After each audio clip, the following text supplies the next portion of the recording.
Hello friends, நம்ம இன்றைக்கி angel இன்வெஸ்டருக்கும் வெஞ்சல் capital ஃபர்ம்ஸுக்கும் உள்ள வித்தியாசம் பார்க்க போகிறோம். நான் இதை ஒரு 8 பாயிண்ட்டாக பிரிச்சுருக்கேன். நீங்கள் 8 பாயிண்ட்டையும் கொஞ்சம் நோட் பண்ணிக்கோங்க. First point source of funds. அதாவது ஏஞ்சல் இன்வெஸ்டர் அவங்களோட சொந்த பணத்தை கொடுப்பாங்க. வெஞ்சர் கேபிட்டல் ஃபர்ம்ஸ் பல இன்வெஸ்டர்கிட்ட இருந்து வாங்கியிருப்பாங்க பணம். உதாரணத்துக்கு சொல்லப்போனால் என்டோமெண்ட், அதுக்கப்புறம் insurance company, high network individuals, இவங்ககிட்ட இருந்து பணம் வாங்கி வச்சுருப்பாங்க. அதைத்தான் அவங்க இன்வெஸ்ட்மெண்ட் பண்ணுவாங்க. அடுத்து ரெண்டாவது பாயிண்ட் இன்வெஸ்ட்மெண்ட் ஸ்டேஜ். அதாவது ஏஞ்சல் இன்வெஸ்டர்ஸ் சீடு ஸ்டேஜ்னு சொல்லுவாங்க. ஒரு கம்பெனி ஆரம்பிக்கும் போது அவங்க இன்வெஸ்ட்மெண்ட் பண்ணுவாங்க. அதாவது ஆரம்பிக்கிறதுக்கு முன்னாடியே இன்வெஸ்ட்மெண்ட் பண்ணுவாங்க. வெஞ்சர் கேபிட்டல் ஃபர்ம்ஸில் உள்ளவங்க க்ரோத் ஸ்டேஜில் தான் இன்வெஸ்ட்மெண்ட் பண்ணுவாங்க. அதாவது அந்த கம்பெனி வளர்ந்து நல்லா இது வளர்ந்துரும் தெரிஞ்ச உடனே தான் இன்வெஸ்ட்மெண்ட் பண்ணுவாங்க. அதுக்கு முன்னாடி இன்வெஸ்ட்மெண்ட் பண்ண மாட்டாங்க. மூணாவது point investment amount. Angel investor up to 5 crore 5 கோடி வரைக்கும் இன்வெஸ்ட்மெண்ட் பண்ணுவாங்க. வெஞ்சர் கேபிட்டல் ஃபர்ம்ஸ் 500 கோடி வரைக்கும் இன்வெஸ்ட்மெண்ட் பண்ணுவாங்க.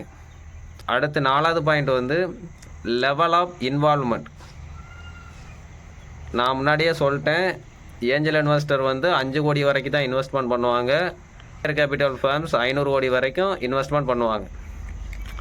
இதிலிருந்தே உங்களுக்கு தெரிஞ்சிருக்கும், level of involvement venture capital firms அதிகமாக பண்ணுவாங்க. அதாவது இவங்களை ஆக்டிவ்னு சொல்லுவோம். ஆக்டிவ் இன்வால்வ்மெண்ட் இருக்கும். ஏஞ்சல் இன்வெஸ்டர் பேசிவ் இன்வால்வ்மெண்ட் தான். பெரும்பாலும் ரொம்ப தலையிட மாட்டாங்க. சின்ன சின்ன மென்டர்ஷிப் மட்டும் கொடுப்பாங்க. அடுத்து ரிஸ்க்கு. 5வது பாயிண்ட் ரிஸ்க்கு. அதாவது தொடக்கத்திலே சீடு ஸ்டேஜிலே இன்வெஸ்ட்மெண்ட் பண்ணுறதுனால ஏஞ்சல் இன்வெஸ்டர்ஸ் ஹை ரிஸ்க். அதே மாதிரி அவங்களுக்கு வெஞ்சர் கேபிட்டல் ஃபர்ம்ஸுக்கு மாடரேட் ரிஸ்க், மாடரேட்லேருந்து ஹை ரிஸ்க் வரைக்கும் இருக்கும். 6வது பாயிண்ட் ரிட்டர்ன் எக்ஸ்பெக்டேஷன். அதாவது ரிவார்டு. ஏஞ்சல் இன்வெஸ்டர்ஸ்க்கு பெரும்பாலும் ஹை ரிவார்டு கிடைக்கும். வெஞ்சர் கேபிட்டலிஸ்ட்டுக்கும் ஹை ரிவார்டு தான் கிடைக்கும். நீங்கள் இன்னொன்று தெரிஞ்சுக்கிறணும், ரிஸ்க்கும் அதிகம், ரிவார்டும் அதிகம். எந்த அளவுக்கு இதில் ரிஸ்க் இருக்குன்னா, உலகம் முழுக்க 70%, குறிப்பாக ஏஞ்சல் இன்வெஸ்டர்ஸுக்கு ரிஸ்க் அதிகம். உலகம் முழுக்க 70% ஸ்டார்ட் அப்ஸ் ஃபெயிலியர் தான். அப்படி இருக்கும் பொழுது ஏஞ்சல் இன்வெஸ்டர்ஸ் நார்மலாகவே அதிக ஃபெயிலியரை சந்திக்கிறாங்க. Point exit. ஏஞ்சல் இன்வெஸ்டர்ஸ் பெரும்பாலும் லாஸ்ட் வரைக்கும் இருப்பாங்க. வெஞ்சர் கேபிட்டல் ஃபர்ம்ஸ் 3 to 7 வருஷம் வரைக்கும் தான் இருப்பாங்க. 8வது பாயிண்ட் கண்ட்ரோல். லிமிட்டட் கண்ட்ரோலில் தான் இருப்பாங்க. கம்பெனியில் ரொம்ப இன்வால்வ்மெண்ட் இருக்காது. வெஞ்சர் கேபிட்டல் ஃபர்ம்ஸ் கண்ட்ரோல் அதிகமாக இருக்கும். அதாவது போர்டு சீட்டு கொண்டு வாங்கி வச்சுருப்பாங்க.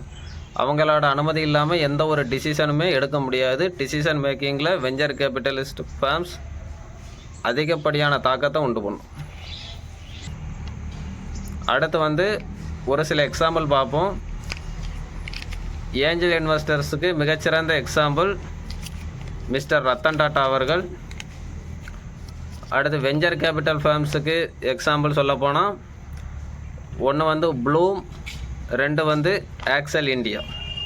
இந்த ஆக்சல் இண்டியா தான் ஸ்விக்கி, ஃப்ளிப்கார்ட் இதுக்குன்னா இன்வெஸ்ட்மெண்ட் பண்ணது.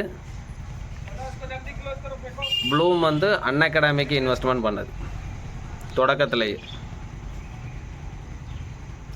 நன்றி. இந்த வீடியோ பிடிச்சிருந்துச்சுன்னா லைக் பண்ணுங்கள், ஷேர் பண்ணுங்கள், சப்ஸ்கிரைப் பண்ணுங்கள்.